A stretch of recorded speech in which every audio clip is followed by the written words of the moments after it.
Sabe aquele tipo de revelação que faz a gente largar o celular e encarar o vazio pensando, o Oda fez o quê? Pois é, um soco teórico, um terremoto no cânone, um colapso de tudo que a gente achava que sabia sobre a linhagem dos D, sobre Barba Negra e até sobre o século perdido. E o nome por trás desse caos todo é um só, Davy Jones. Mas calma, não é aquele personagem aleatório de lenda pirata. É o Davy Jones, o homem que pode ter sido o primeiro pirata lendário do mundo de One Piece, ancestral direto de Rox de Shebeck e, por consequência, de Marshall de Teach, o Barba Negra. E o mais assustador, ele ainda pode estar vivo. Sim, você ouviu certo. O cara pode ter sobrevivido 800 anos, consumido pela própria ambição, e é isso que vamos destrinchar aqui. Então se prepara, porque o buraco é bem mais fundo do que o baú de Davy Jones. Primeiro, vamos ao básico. Quem foi Davy Jones? Lá no volume 38, nas SBS, o Oda até desenhou o Davy Jones como um pirata ganancioso e desonesto, tão obcecado por riquezas que até o próprio diabo o amaldiçoou. E se você parar para pensar, isso soa bem familiar, né? Ganância, maldição, pacto com o diabo. Parece a descrição perfeita da linhagem de Barba Negra. E aí veio o capítulo 1159, o momento em que o fandom inteiro pirou.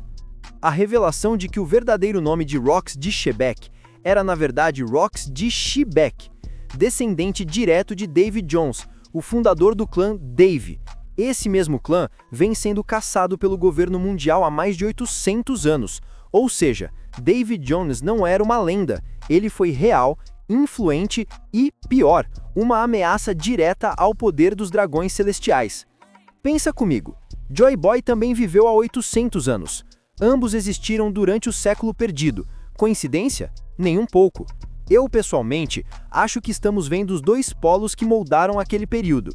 Joy Boy representando a liberdade e Davy Jones representando a ambição absoluta. De um lado, o homem que queria libertar o mundo. Do outro, o homem que queria controlá-lo. E adivinha só? Séculos depois, a história está se repetindo. Joy Boy reencarna simbolicamente em Luffy e Davy Jones em Barba Negra. Mas vamos voltar um pouco. O Dave Back Fight, aquele jogo maluco do arco Long Ring Long Land, que todo mundo chamava de filler, agora ganhou um novo significado. Aquilo não era só uma brincadeira entre piratas, era um ritual simbólico, uma homenagem ancestral a Davy Jones. Lembra como os piratas podiam roubar membros da tripulação dos outros? Isso ecoa perfeitamente o comportamento do Barba Negra, que rouba poderes, tripulantes e tudo mais que ele quiser. Não é coincidência, é tradição herdada. Ou seja, o que antes parecia uma comédia boba virou uma das maiores chaves do enredo. Oda basicamente escondeu o legado de Davy Jones em um arco que quase ninguém levou a sério. Isso é Oda sendo Oda. Agora, segura essa. E se Davy Jones foi o verdadeiro rival de Joy Boy durante o século perdido? Dois ideais opostos que definiram o rumo do mundo e que o governo mundial fez questão de apagar da história. O governo não estava simplesmente tentando eliminar piratas perigosos, eles estavam caçando os descendentes de Davy Jones, pessoas que carregavam o potencial de descobrir os segredos do século perdido. Por isso o clã Davy foi caçado por 800 anos. Por isso Rox de Shebeck foi aniquilado em God Valley. Por isso, Barba Negra é o mais perigoso do mundo atual. E aqui vem a teoria que muda tudo. Barba Negra pode literalmente carregar as almas de 3 homens diferentes. Sim, as 3 caveiras da bandeira dele não são um enfeite. Elas representam 3 almas distintas habitando um mesmo corpo, o que explica absolutamente tudo sobre ele. Primeira alma, a de Marshall de Teach, o homem comum que sonha grande. Segunda, a de Rox de Shebeck, o pai biológico ou espiritual que quase conquistou o mundo. Terceira, a de Davy Jones, o ancestral amaldiçoado que rivalizou com Joy Boy. E isso porque o Barba Negra é uma aberração dentro da lógica de One Piece. Ele não dorme, ele fala de si mesmo no plural, como não é ele, são eles. Ele é capaz de comer 2 Akuma no Mi, algo que deveria ser impossível. Mas se cada alma hospeda uma fruta diferente, o conflito interno simplesmente não existe. E mais, o padrão das frutas que ele escolheu é muito simbólico. A Yami Yami no Mi, a fruta das trevas, o poder de absorver tudo, até a luz. A Gura Gura no Mi, do Barba Branca, o poder da destruição total. E falta uma Zoan, certo? E não vai ser qualquer Zoan. Eu aposto em uma Zoan mítica relacionada ao próprio Davy Jones. Pensa numa fruta que dá controle sobre o mar, sobre as almas dos mortos ou sobre criaturas abissais como o Kraken. É a cara do Barba Negra, né? Há quem diga que ele pode comer a fruta do Cérbero, o cachorro de 3 cabeças, o que se conecta diretamente com o símbolo triplo da sua bandeira. Mas o mais insano é que tudo isso tem uma coerência interna. O Barba Negra não é só ambicioso, ele é o receptáculo das vontades acumuladas de 800 anos de história. Agora vamos falar de God Valley. Durante anos, a gente acreditou que Rox de Shebeck invadiu aquele lugar em busca de poder ou tesouros, mas o capítulo 1159 mudou completamente essa visão.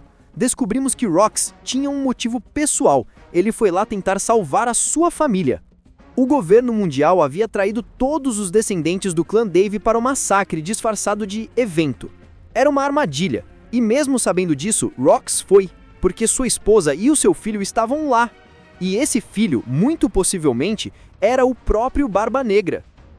Pensa nisso, o homem que o mundo inteiro chamou de monstro pode ter morrido tentando proteger os seus. Isso muda completamente a perspectiva do personagem.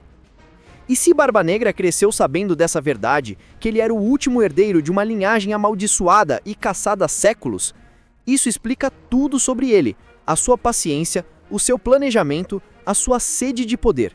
Ele não é só um vilão, ele é alguém cumprindo um destino ancestral.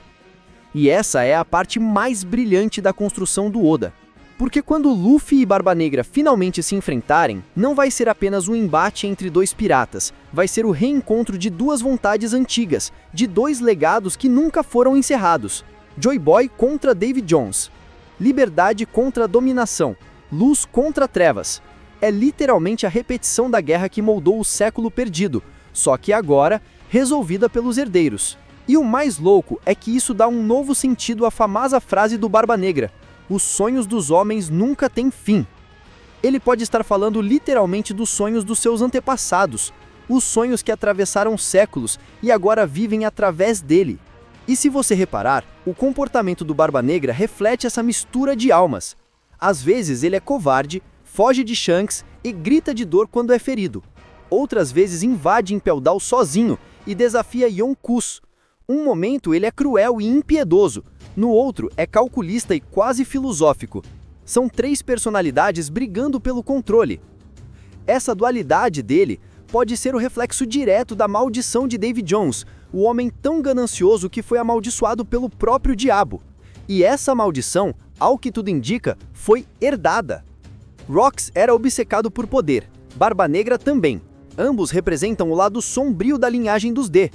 E isso é fascinante, porque o D não significou uma única coisa. Ele não é só a marca dos libertadores, é também a marca dos conquistadores. É a eterna dualidade da humanidade refletida na narrativa, a vontade de ser livre contra a vontade de ser Deus. E quando a gente conecta tudo, tudo faz sentido. O Davy Back Fight não é apenas uma curiosidade, é o símbolo da antiga rivalidade. O governo mundial não esconde o século perdido por medo do Joy Boy, mas por medo do Davy Jones. E Barba Negra, com as suas múltiplas almas, é o elo final entre essas duas eras.